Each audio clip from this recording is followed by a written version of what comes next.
Hello everyone, welcome back to Sri Bala వంటలు. ఈరోజు మన వీడియోలో సొరకాయతో కమ్మగా 3 రకాల రెసిపీస్ని ప్రిపేర్ చేసుకుందామండి. టేస్ట్ అయితే చాలా చాలా బాగుంటాయి. మరైతే లేట్ చేయకుండా ప్రాసెస్లోకి వెళ్ళిపోదాం. సొరకాయతో మన ఫస్ట్ రెసిపీ కమ్మనైన పచ్చడిని ఎలా ప్రిపేర్ చేసుకోవాలి అనేది ప్రాసెస్లోకి వెళ్ళిపోదాం. చూసేద్దాం పదండి. ఒక సొరకాయని తీసుకొని శుభ్రంగా కడిగేసి పైన స్కిన్ అంతా తీసేసి చిన్న చిన్న పీసెస్గా కట్ చేసి ఒక కప్పు సొరకాయ ముక్కలు తీసుకున్నాను. స్టవ్ ఆన్ చేసి ఒక ప్యాన్ పెట్టేసుకొని ఒక 2 టేబుల్ స్పూన్ల ఆయిల్ వేసేసుకోవాలి. ఆయిల్ హీట్ ఎక్కిన తర్వాత 1 టేబుల్ స్పూన్ జీలకర్ర వేసేసుకొని ఫస్ట్ జీలకర్రని వేయించుకోవాలి లో ఫ్లేమ్లో. ఒక 10 పచ్చిమిర్చిని కూడా ఒకసారి శుభ్రంగా కడిగేసి చీలికలుగా కట్ చేసి పచ్చిమిర్చి కూడా దోరగా వేగేలాగా వేయించుకోవాలి. పచ్చిమిర్చి ఇలా బాగా వేగిన తర్వాత ఒక చిన్న కట్ట కొత్తిమీరని నీట్గా కడిగేసుకొని 1-2 సార్లు కొత్తిమీరని వేసేసుకొని వేయించుకుందాం. ఒక 2 నిమిషాల పాటు లో ఫ్లేమ్లో వేయించుకుంటే సరిపోతుంది. కట్ చేసి పెట్టుకున్న సొరకాయ ముక్కల్ని 1 కప్పు వేసేసుకొని ఒకసారి కలిపేసి ఒక 3 నిమిషాల పాటు లో ఫ్లేమ్లో మూత పెట్టేసి మగ్గనిద్దాం. సొరకాయ ముక్కలు పూర్తిగా మగ్గిపోవాలండి, అప్పుడే పచ్చడి టేస్ట్ బాగుంటుంది. చూడండి, 3 నిమిషాల తర్వాత సొరకాయ ముక్కలన్నీ చాలా బాగా మగ్గిపోయాయి కదా. ఇప్పుడు ఒక 2 టమాటోల్ని చిన్న చిన్న పీసెస్గా కట్ చేసి వేసేసుకుందాం. ఒక చిన్న నిమ్మకాయ అంత చింతపండును కూడా ఒకసారి శుభ్రంగా కడిగేసి వేసేసుకోవాలి. టమాటోలో ఉన్న పులుపే సరిపోదండి, తప్పనిసరిగా చింతపండుని యాడ్ చేసుకోవాల్సిందే. ఇప్పుడు ఒక 1/2 టేబుల్ స్పూన్ పసుపును కూడా యాడ్ చేసుకొని టమాటోలు మెత్తబడేంత వరకు లో ఫ్లేమ్లో వేయించుకోవాలి. ఒక 2-3 నిమిషాల పాటు లో ఫ్లేమ్లో వేయించుకున్నామంటే టమాటోలన్నీ ఇలా చూడండి చాలా మెత్తగా కుక్ అయిపోయాయి కదా. ఇప్పుడు మనం స్టవ్ ఆపేసి పూర్తిగా చల్లారనివ్వాలి. పూర్తిగా చల్లారిన తర్వాత మిక్సీ జార్లో వేసేసుకుందాం. టేస్ట్కి సరిపడా సాల్ట్ యాడ్ చేసుకోవాలి. మూత పెట్టేసి మిక్సీ పట్టేసుకుందాం. చూడండి, పచ్చడి రెడీ అయిపోయింది.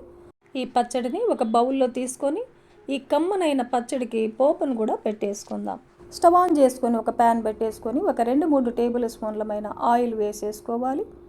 ఆయిల్ హీట్ ఎక్కిన తర్వాత 1/2 టేబుల్ స్పూన్ ఆవాలు, 1/2 టేబుల్ స్పూన్ జీలకర్ర, 1 టేబుల్ స్పూన్ మినపగుళ్ళు, 1 టేబుల్ స్పూన్ శనగబేడలు, ఒక వెల్లుల్లిగడ్డని పొట్టు తీసేసి కొంచెం అలా కచ్చా పచ్చగా దంచేసి వేసుకోవాలి.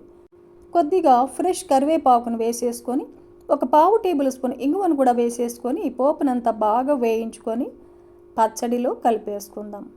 ఈ పచ్చడి 3-4 రోజుల వరకు ఫ్రిడ్జ్లో స్టోర్ చేసుకొని హ్యాపీగా ఎంజాయ్ చేయవచ్చండి. సొరకాయ అంటే ఇష్టం లేని వారు కూడా ఇలా పచ్చడి చేయండి, వద్దనకుండా చాలా చాలా ఇష్టంగా తినేస్తారు, అంత టేస్టీగా ఉంటుంది. ఈ పచ్చడి వైట్ రైస్ కానీ రాగి సంగటి, చపాతీ, రోటీ, పుల్కా, దోశ ఇలా టిఫిన్ రెసిపీకి కూడా చాలా చాలా బాగుంటుందండి. సొరకాయతో 2వ రకం రెసిపీ చూద్దాం. కమ్మనైన సొరకాయ పప్పు అండి. సొరకాయ పప్పు టేస్ట్ చాలా చాలా బాగుంటుంది. సొరకాయ పప్పుని ఎలా ప్రిపేర్ చేసుకోవాలి అన్నది చూద్దాం. కుక్కర్ పెట్టేసుకొని ఒక 1/2 కప్పు కందిబేడలు వేసేసుకొని ఒక 1/4 కప్పు పొట్టుతో కూడిన పెసరబేడలు వేస్తున్నాను. మీరు పొట్టు లేని తెల్ల పెసరపప్పు అయినా వేసేసుకోవచ్చు. ఒక 2 సార్లు శుభ్రంగా కడిగేసుకోవాలి. సొరకాయ పప్పుకి లేత సొరకాయ అయితే బాగుంటుంది. సొరకాయకి పైన స్కిన్ తీసేసి 1 కప్పు సొరకాయ ముక్కలు వేస్తున్నాను. మీరు కావాలంటే 2 కప్పుల సొరకాయ ముక్కలైనా తీసుకోవచ్చండి. ఇప్పుడు ఒక 2 టమాటోల్ని చిన్న చిన్న పీసెస్గా కట్ చేసి వేసేసుకుందాం. నేను ఇక్కడ ఒక 8 వరకు పచ్చిమిర్చిని చీలికలుగా కట్ చేసి వేస్తున్నాను. మీరు మీ టేస్ట్ తగినట్టు పచ్చిమిర్చిని వేసుకోవచ్చు. ఒక 2-3 టేబుల్ స్పూన్లమైన కొత్తిమీరని చిన్న చిన్న పీసెస్గా కట్ చేసి వేసేసుకుందాం. ఒక ఉల్లిపాయని తీసుకొని సగం ఉల్లిపాయని పప్పులో ఉడికించుకోవడానికి వేసేసి సగం ఉల్లిపాయని పోపులో వేసుకుంటే సరిపోతుంది. ఒక 1/2 టేబుల్ స్పూన్ పసుపును కూడా యాడ్ చేసుకుందాం. ఒక 2 కప్పుల వాటర్ వేసుకుందాం. సొరకాయ వాటర్ కంటెంట్ కదండి, వాటర్ ఎక్కువ పట్టవు. 2 కప్పుల వాటర్ వేసుకుంటే సరిపోతుంది. మూత పెట్టేసి మీడియం ఫ్లేమ్లో 4 విజిల్స్ వచ్చేంత వరకు కుక్ చేసుకుందాం. 4 విజిల్స్ తర్వాత ఆవిరంతా పోయిన తర్వాత మూత తీసి చూసామంటే చూడండి పప్పు మెత్తగా ఉడికిపోయింది కదా. టేస్ట్కి సరిపడా సాల్ట్ యాడ్ చేసుకొని మెత్తగా పప్పుని మెదిపేసుకోవాలి. ఇలా రెడీ చేసుకున్న పప్పుకి ఇప్పుడు పోపును కూడా పెట్టేసుకుందాం. 2 టేబుల్ స్పూన్ల ఆయిల్ వేస్తున్నాను. ఆయిల్కు బదులుగా నెయ్యి వేసుకుంటే పప్పు టేస్ట్ మరింత బాగుంటుంది. ఆయిల్ హీట్ ఎక్కిన తర్వాత ఒక హాఫ్ టేబుల్ స్పూన్ ఆవాలు, హాఫ్ టేబుల్ స్పూన్ జీలకర్ర, ఒక 2-3 ఎండుమిర్చిని తుంచేసి అలా వేసేసుకొని ఒక 7-8 వెల్లుల్లిపాయల్ని కొంచెం అలా కచ్చా పచ్చగా దంచేసి వేసేసుకోవాలి. వెల్లుల్లిపాయలు కూడా బాగా వేగిన తర్వాత సగం ఉల్లిపాయని చిన్న చిన్న పీసెస్గా కట్ చేసి వేసేసుకుందాం. ఉల్లిపాయలు బ్రౌన్ కలర్ వచ్చేంత వరకు వేయించుకోవాలి. ఒక పావు టేబుల్ స్పూన్ ఇంగువను యాడ్ చేసుకుందాం. కొద్దిగా ఫ్రెష్ కరివేపాకును కూడా వేసేసుకొని ఈ పోపునంతా బాగా వేయించేసుకొని పప్పులో కలిపేసుకుందాం. చివరగా ఈ సొరకాయ పప్పులో చింతపండుకు బదులుగా లెమన్ జ్యూస్ వేస్తున్నానండి. ఈ సొరకాయ పప్పులో లెమన్ జ్యూస్ వేసామంటే టేస్ట్ చాలా బాగుంటుంది. ఒక 2 టేబుల్ స్పూన్ల లెమన్ జ్యూస్ వేస్తున్నాను. ఇంకో 2-3 టేబుల్ స్పూన్లమైన కొత్తిమీరని కూడా చిన్న చిన్న పీసెస్గా కట్ చేసి వేసేసుకుందాం. పప్పులో ఉడికించేటప్పుడు కూడా వేసాం కదండి, ఇంకొంచెం వేసుకుంటే బాగుంటుంది. పప్పు మీకు ఇంకా లూజ్ కావాలంటే కొంచెం వాటర్ని యాడ్ చేసుకొని ఒక 2 నిమిషాల పాటు లో ఫ్లేమ్లో ఉడికించుకుంటే సరిపోతుంది. సొరకాయ పప్పు ఈ ప్రాసెస్లో తప్పకుండా మీరు ఇంట్లో ఒకసారి ట్రై చేసి చూడండి. రాగి సంగటి వైట్ రైస్లో కాస్త నెయ్యి వేసుకొని తిన్నామంటే ఇంకా టేస్ట్ వేరే లెవెల్ అనమాట. చపాతీ, రోటీ, పుల్కా, దోశ ఇలా టిఫిన్స్ కూడా చాలా బాగుంటుందండి. సొరకాయతో 3వ రకం రెసిపీ కమ్మనైన క్రిస్పీ అయిన దోశ రెసిపీని ఇప్పుడు ఎలా ప్రిపేర్ చేసుకోవాలి అన్నది ప్రాసెస్లోకి వెళ్ళిపోదాం, చూసేద్దాం. ఒక బౌల్ పెట్టేసుకొని 1 గ్లాస్ రైస్ వేస్తున్నాను. అదే గ్లాస్తో సగం గ్లాసు మినపగుళ్ళు వేసుకోవాలి. ఒక హాఫ్ టేబుల్ స్పూన్ మెంతులను కూడా వేసుకొని ఒక 2-3 సార్లు నీట్గా కడిగేసుకోవాలి. డ్రింకింగ్ వాటర్ వేసి 3 గంటల పాటు నానబెట్టేసుకుందాం. 3 గంటల తర్వాత మూత తీసి చూసామంటే బియ్యము, మినపగుళ్ళు అన్నీ కూడా చాలా బాగా నానిపోయాయి. చూడండి, ఇలా లేతగా ఉన్న సొరకాయని తీసుకొని ఇందులో నుంచి సగం సొరకాయని తీసుకుంటున్నాం. సొరకాయలో ఏమైనా విత్తనాలు ఉంటే తీసేసి పైన స్కిన్ కూడా తీసేసి చిన్న చిన్న పీసెస్గా కట్ చేసుకోవాలి.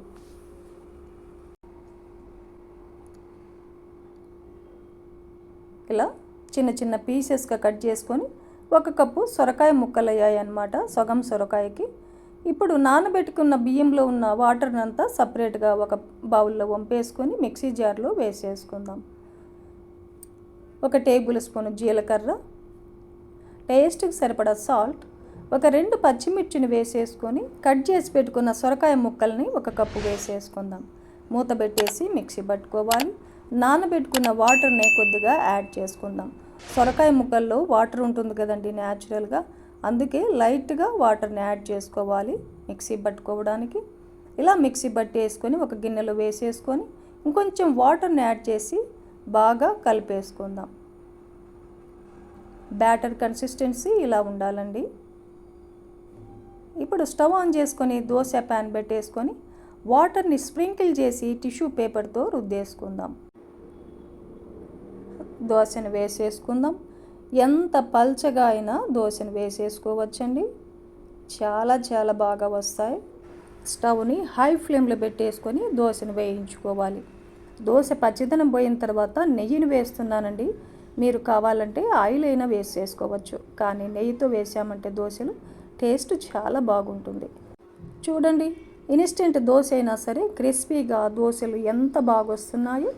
ఇలాగే వాటర్ని స్ప్రింకిల్ చేసి టిష్యూ పేపర్తో రుద్దేసుకుంటూ దోశ వేసేసుకొని దోశ పచ్చితనం పోయిన తర్వాత నెయ్యి కానీ ఆయిల్ కానీ వేసుకుంటూ దోశ ఒకవైపు వేగిన తర్వాత రెండవ వైపు దోశను తిప్పేసుకుంటూ ఇలాగే మనకు ఎన్ని కావాలంటే అన్ని హెల్దీ అయిన సొరకాయ దోశ రెసిపీస్ని ప్రిపేర్ చేసుకోవచ్చు. హెల్త్కు చాలా మంచిది, వెయిట్ లాస్కి కూడా హెల్ప్ అవుతుందన్నమాట. చూశారు కదండి, సొరకాయతో కమ్మగా 3 రకాల రెసిపీస్ని ప్రిపేర్ చేసుకున్నాం కదా. ఈ రెసిపీస్ అన్నీ కూడా మీరు తప్పకుండా ఇంట్లో ట్రై చేయండి. టేస్ట్ చాలా చాలా బాగుంటాయి. ఫ్యామిలీలో అందరికీ కూడా చాలా బాగా నచ్చుతాయి. ఈ వీడియో నచ్చితే లైక్ చేయండి, షేర్ చేయండి, సబ్స్క్రైబ్ చేయండి. థ్యాంక్ యూ అండి. Thanks for watching.